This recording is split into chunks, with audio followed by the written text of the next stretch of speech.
Hello, everyone. It's me, Elizabeth Muriel, back with another video segment to have a chat with all of you. Again, building it and hoping you come.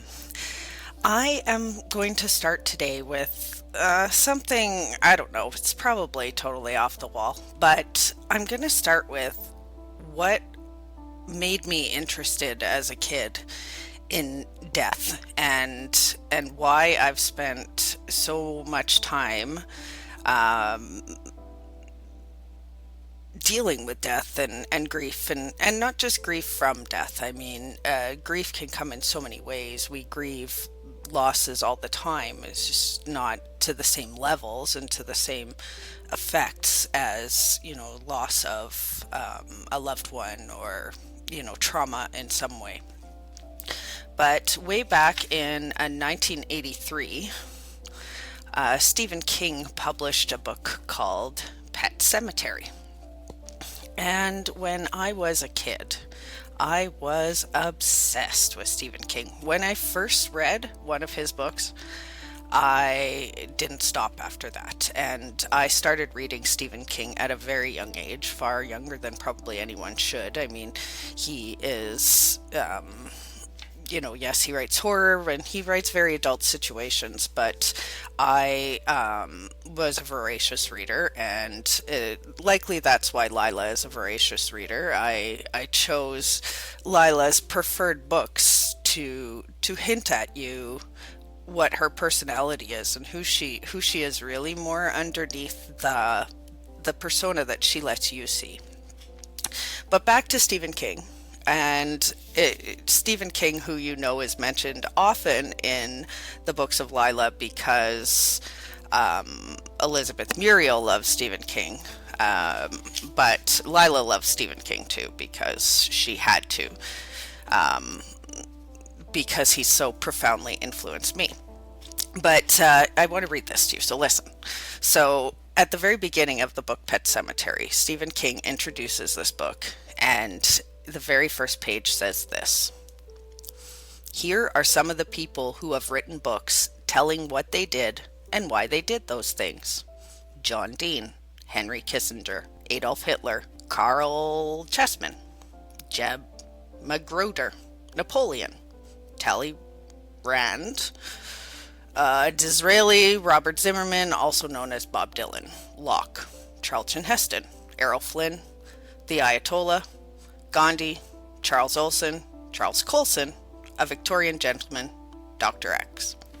Most people also believe that God has written a book or books telling what he did and why, at least to a degree.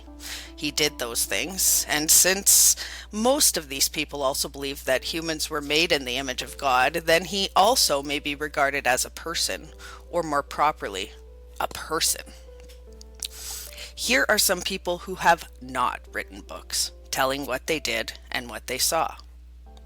The man who buried Hitler, the man who performed the autopsy on John Wilkes Booth, the man who embalmed Elvis Presley, the man who embalmed badly, most undertakers say, Pope John Paul the 23rd, the 200 undertakers who cleaned up Jonestown carrying body bags, spearing paper cups with those spikes custodians carry in city parks, waving away the flies, the man who cremated William Holden, the man who encased the body of Alexander the Great in gold so that it would not rot, the men who mummified the pharaohs." And this is probably my favorite line. It's my favorite line in this book. "Death is a mystery, and burial is a secret." Now, why is that passage so important? It is because it started the curiosity. It started my understanding of the permanence. And remember, I was quite young.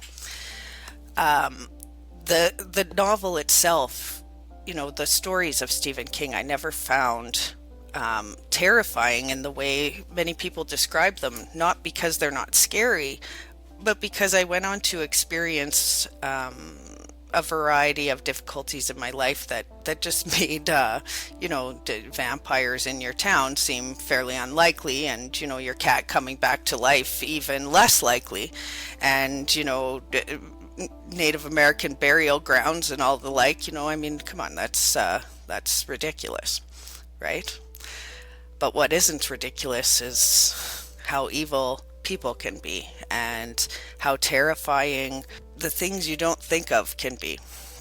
So Stephen King never scared me. Stephen King makes me laugh, and Stephen King spins a hell of a yarn, and I enjoy reading what he writes. But as for where my beginnings come from, they come from that very passage. And they went on to develop more by watching Quincy M.E., which was my favorite show as a child. And I wanted to be a medical examiner when I grew up, until I found out you had to go to medical school, and obviously that was not happening. So anyway, that's for another day. But what do you think about that passage? Does it make you curious? Did you ever wonder what those stories would tell? Most people don't want to know about death, and they certainly don't want to know about the rituals involved in making a person appear lifelike for the rest of their living family. It's a very interesting tradition, and one I'll delve in another time. All right, well, that's a lot of blabbing for one day, so I'm gonna take off now, and let me know what you think. And don't forget, please go and download Lila's short story and enjoy.